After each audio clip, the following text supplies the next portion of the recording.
فيلم إنديانا جونز and the Dial of Destiny.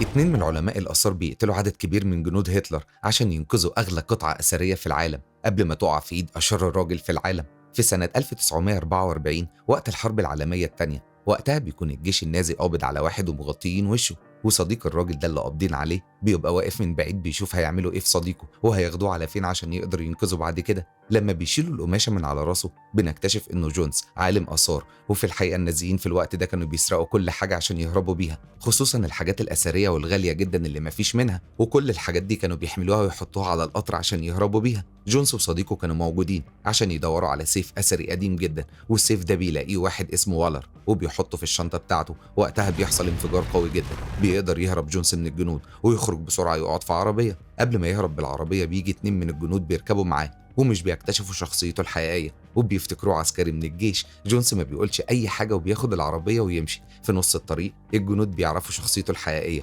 وبيحاولوا يوقفوا العربية ويخلصوا عليه. بيفتح باب العربية وبينط على الجنود وبيخلص عليهم واحد واحد، وبعدها بيهرب ويركب القطر اللي بيكون فيه كل التحف والآثار اللي سارقينها، وبيكون الصندوق اللي فيه السيف الأثري موجود في القطر. وبيقدر جونز يوصل للصندوق ده، بس بيكتشف إن السيف مزور ومش هو الحقيقي اللي بيدور عليه. ومن ضمن الحاجات اللي كانوا سارقينها آلة غالية جدا مفيش منها غير قطعة واحدة بس كانت موجودة مع والر في الشنطة بتاعته، والآلة دي هي آلة السفر عبر الزمن اللي بيمتلكها بيقدر يسافر أي زمن هو عاوزه. الآلة دي كانت مع باسل صديق جونز، اداها لوالر بعد ما قبضوا عليه وعذبوه. جونز في الوقت ده بيفضل يدور على حاجات يقدر ياخدها معاه من القطر. بعدها بيروح يقعد مع الجنود من غير ما حد يعرف شخصيته الحقيقية، لأن كلهم نازيين ولو شكوا فيه هيقتلوه. بيوصل بعدها جونز للعربية اللي متكتف فيها صديقه باسل وبيفكوا وياخدوا معاه. بيروحوا يدوروا على آلة الزمن اللي بتكون موجودة مع والر، وأول ما بيقابلوه بيضربوه وبياخدوا منه آلة السفر عبر الزمن وبيهربوا. بيطلعوا فوق القطر هما الاتنين قبل ما الجنود ما يقتلوهم، بس في نص الطريق بيحصل انفجار كبير جدا قدامهم،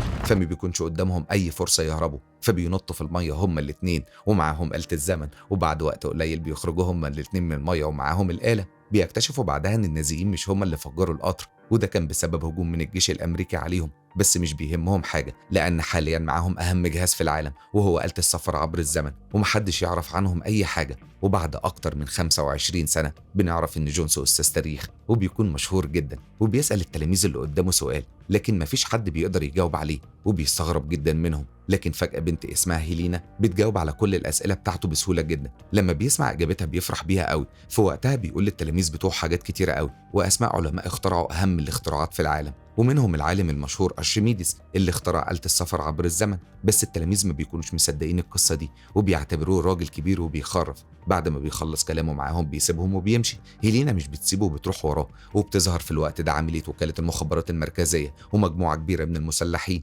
ومعاهم والر اللي شفناه في بداية الفيلم اللي كان معاه آلة السفر عبر الزمن، وكلهم دول بيشتغلوا تحت أمر والر. والر بيكون عاوز آلة السفر عبر الزمن اللي موجودة مع جونز، بيكون خافي شخصيته الحقيقية عنهم كلهم وبيتعامل بشخصية دكتور في الجامعة وبيوهمهم إنه شغال مع وكالة ناسا. بنروح لهيلينا والدكتور جونز اللي بتقوله إنها متخصصة في دراسة علم الآثار ومهتمة جدا بكل الحاجات التاريخية، وقرت كتب كتير جدا عن حاجات غريبة حصلت في التاريخ. من الحاجات الغريبة اللي قرت عنها آلة السفر عبر الزمن، وبتكشف له وقتها إنها بنت صديقه القديم باسل، وبتقوله إن مهمتها حاليا إنها تدور على جهاز السفر عبر الزمن لأنه من الحاجات المهمة اللي كانت موجودة مع والدها. جونز بيفرح جدا بيها وبياخدها معاه لمكان كبير في الجامعة في كل القطع الأثرية اللي جمعها طول حياته هو وصديقه، وبيطلع لها الجهاز وبيديه لها لأنها الوحيدة اللي بتكون مصدقة القصة دي. وبيكون عبارة عن نص الجهاز مش الجهاز كله، لأن العالم اللي صنعه قسمه نصين لأنه عارف إن الجهاز ده خطر جدا ولو وقع في إيد الشخص الغلط ممكن يدمر العالم. وقتها بتظهر مجموعة الأشخاص اللي بيشتغلوا تحت قيادة عميلة وكالة المخابرات المركزية،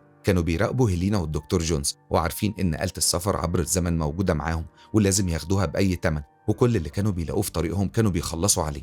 بيطلبوا من هيلينا تديهم الآلة وإلا هيقتلوها، لكن بتخدعهم وبتقدر تهرب بآلة الزمن. فبيقبضوا على جونز وبيحطوه معاهم في عربية وبيسألوه عن الجهاز اللي مع هيلينا، بس فجأة العربية اللي هم فيها بتقف بسبب احتفال كبير جدا في الشارع، فبينزلوا كلهم من العربية وبيقرروا ياخدوا الطريق كله مشي. بس في الوقت ده بيهجم عليهم جونز وبيضربهم واحد واحد وبيقدر يهرب منهم. مش بيسيبوه يهرب وبيطردوه، بس بيركب حصان وبيهرب بسرعة من قدامهم. بيفضلوا وراه مش بيسيبوه وبيطردوه كلهم، لكن ما بيقدروش يمسكوه وبيركب القطر ويهرب في آخر لحظة. بعد كام يوم جونز بيقابل واحد صديقه وبيقول له على كل اللي حصل معاه. فصديقه بيصدمه وبيقول له إن هيلينا أساسا بتسرق التحف والآثار النادرة وبتبيعها بمبالغ كبيرة جدا، ده غير إن الشرطة قبل كده قبضت عليها وسجنتها فترة طويلة جدا بتهمة السرقة. جونس بيتصدم ومش بيصدق اللي بيسمعه، بس بيقرر من وقتها إنه يدور على هيلينا وياخد منها آلة الزمن اللي سرقتها منه قبل ما تضيع منها وتقع في إيد الشخص الغلط. وفي خلال الكام يوم اللي بعد كده صديقه بيجهز له جواز سفر للمغرب،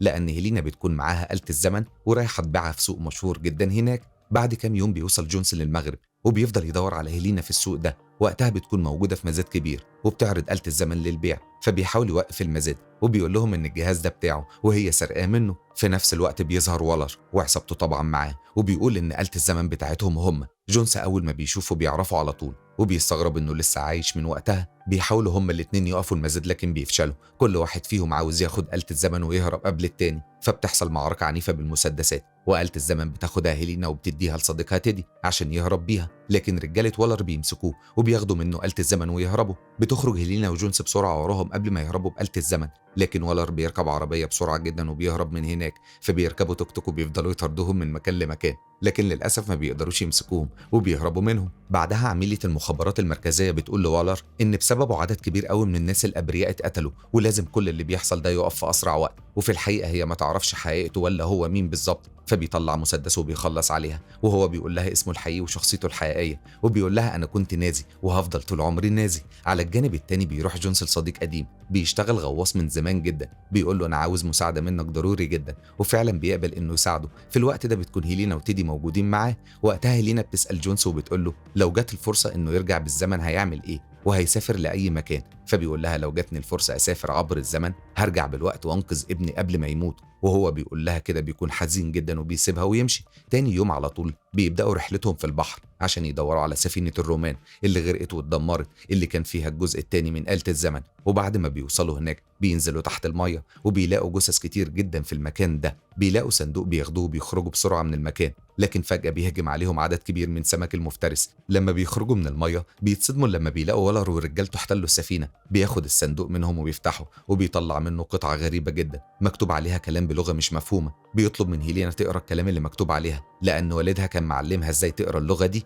وتحل الشفرات اللي زي كده. هنا هيلينا بتستغلهم وبتخدعهم وبتقرا لهم كل حاجة غلط، وفجأة بتطلع قنبلة وبتفجر السفينة وبيهربوا منها بسرعة وبياخدوا سفينتهم وبيهربوا بيها. وقبل ما يهربوا بيكونوا خدوا الحجر اللي مكتوب عليه مكان الجزء التاني من آلة الزمن. بعدها جونس بيحس ان الحجر تقيل جدا وبيعتقد ان في حاجة موجودة جواه، فبيحرق الحجر ده وبيلاقي موجود جواه قرص كبير جدا من الذهب مكتوب عليه المكان التاني اللي موجود فيه نص آلة الزمن. كمان بيقدروا يعرفوا المكان اللي مدفون فيه العالم اللي اخترع آلة الزمن. بيروحوا هم التلاتة عشان يجيبوا الجزء التاني من آلة الزمن، بس هناك بتكون عصابة ولر موجودة وبيمسكوا تيدي وبياخدوه معاهم. بيحاول جونس يلحقهم لكن ما بيقدرش لأنهم بياخدوه في العربية وبيمشوا. فبيرجع لهيلينا وبيقول لها اللي حصل، بتقول له إنه ما يقلقش عليه لأنه ذكي جدا وهيقدر يهرب منهم. بيوصلوا هم الاتنين كهف كبير وفي نفس الوقت بيكون رجالة ولر موجودين برضه. هيلينا بتمشي على المعلومات اللي موجودة على كرسي الذهب اللي لقيوه عشان تقدر توصل للمكان المدفون فيه العالم اللي اخترع آلة الزمن، وأكيد هيكون موجود مع النص التاني من آلة الزمن وحاجات تانية. بيفضلوا ماشيين في الكهف فترة طويلة، بيلاقوا جسر وبيعدوا عليه الناحية التانية، بيكون برضه رجالة ولر وراهم وبيدوروا عليهم. في النهاية هيلينا وجونس بيلاقوا قبر العالم اللي اخترع آلة الزمن، ولما بيفتحوا القبر بيلاقوا جثة العالم ده. كمان بيلاقوا الجزء التاني من آلة الزمن مدفون معاه. هيلينا في الوقت ده بتلاقي حاجات ورموز مكتوب على القبر غريبة جدا، لأن الرموز دي بتشير لحاجات حديثة جدا ومتطورة قوي، ومستحيل الناس في الزمن ده كانوا يقدروا يوصلوا لمعلومات زي كده. كمان بتلاقي ساعة موجودة في إيد جثة العالم، وبتكون الساعة دي متطورة جدا. بتبص لجونس وبتقول له التكنولوجيا اللي اتعملت بيها الساعة دي مش موجودة لحد دلوقتي، بس بتكون فرحانة جدا بكل الاكتشافات العظيمة اللي اكتشفتها، وبتدرك وقتها ان العلماء بيقدروا يلعبوا بالوقت وبيغيروا زي ما هم عاوزين، ده غير ان هم عارفين السفر عبر الزمن. جونس بعد ما بيسمعها للآخر بيقول لها فعلا كل الكلام اللي انت بتقوليه صح. فجأة بيجي ولر وعصابته وبيقول لهم انه فعلا طول الوقت ما كانش غلطان ويقدر اي حد يسافر عبر الزمن، وبيشكرهم انهم ساعدوه يلاقوا الجزء التاني من الآلة. بيستغربوا جدا ازاي قدر يوصل لهم، فبيهددهم وبياخد منهم الجزء التاني من آلة الزمن، وبياخد الساعة اللي كانت موجودة في ايد جثة العالم ده. تيدي فجأة بيهجم عليهم وبيحصل قتال عنيف جدا في الوقت ده بالمسدسات، وللأسف جونس بيتصب رصاصة في كتفه. هيلينا بتروح عشان تنقذه، فبيقول لها انها لازم تاخد تيدي وتهرب بسرعة لأن حياتهم في خطر. بتسمع كلامه وبيهربوا هما الاتنين وبيسيبوه لوحده. ولر ورجالته بعدها بياخدوه معاهم وبيستعدوا عشان يوصلوا للمطار. في الطريق والر بيقول له إنه لقى المكان اللي هيسافر فيه عبر الزمن، لأنه قدر من خلال الآلة والساعة يحدد المكان بالظبط، وبيقول له إنه مش خايف من أي حاجة هيلاقيها في الوقت اللي هو مسافر ليه، لأنه عامل كل احتياطاته. في الوقت ده هيلينا وتيدي بيكونوا بيراقبوهم وماشيين وراهم من غير ما ياخدوا بالهم، وفي النهاية بيوصلوا المطار. وبتقول لي تيدي تعرف تسوق طيارة ولا لأ؟ فبيقول لها هيحاول يسوقها، فبتقول له يروح ياخد طيارة ويطير بيها وهتحصله بعدها. وفعلا بياخد طيارة وبيطير بيها، وبيكون جونس وولر وباقي العصابة في طيارة تانية منطلقين ناحية بوابة الزمن اللي قدر يحدد مكانها بالآلة والساعة اللي معاه. وقتها بتقدر هيلينا إنها تطلع على نفس الطيارة اللي هم موجودين فيها من غير ما حد يعرف. وقتها بيشوفوا بوابة الزمن اللي هيعدوا منها، وبيكون ولر فرحان جدا لأنه خلاص هيحقق حلمه. والطيارتين في الوقت ده بيكونوا ماشيين في اتجاه البوابة دي، بيكتشفوا وجود هيلينا في الطيارة معاهم، وبيحصل قتال عنيف جدا جوه الطيارة، وبتحصل فوضى كبيرة جدا. في وقتها بتقدر تخلص على عدد كبير قوي من اللي موجودين هناك، وكل شوية الطيارة بتقرب أكتر من بوابة الزمن. قبل ما تقع هيلينا من الطيارة بيلحقها جونس وبينقذها وبيرفعها تاني جوه الطيارة. بس في الوقت ده بيجي والر، وقبل ما يقتلهم بالمسدس اللي معاه بيرموا نفسهم من الطيارة بسرعة. بس في الوقت ده بيكونوا خلاص عدوا من بوابة الزمن، وبعد وقت قليل بيفتحوا المظلات وبينزلوا على الأرض ومش بتحصل لهم أي حاجة. في الوقت ده بيظهر العالم اللي صنع آلة السفر عبر الزمن، وبيكون وقتها قبل الميلاد بكتير جدا، وبتكون في حرب شغالة في الوقت ده عندهم. العالم اللي اخترع الآلة بيكون قاعد ومستنيهم، وزي ما يكون عارف إن هم هيعدوا الزمن ويجوله. بس الغريب إن آلة الزمن في الوقت ده بتكون لسه ما اتصنعتش، والعالم ده شغال عليها. وقتها بيشوفوا في السماء الطيارة اللي موجود فيها ولر، وهي بتقع على الأرض وبتنفجر وبيموتوا كل اللي فيها. بيجي العالم ومعاه التلاميذ بتوعه وبياخدوا الساعة من إيد ولر، لأن العالم ده بيكون مدرك إن وجود الساعة وآلة الزمن مع واحد زي كده خطر على العالم. في الوقت ده جونس بيقول لهيلينا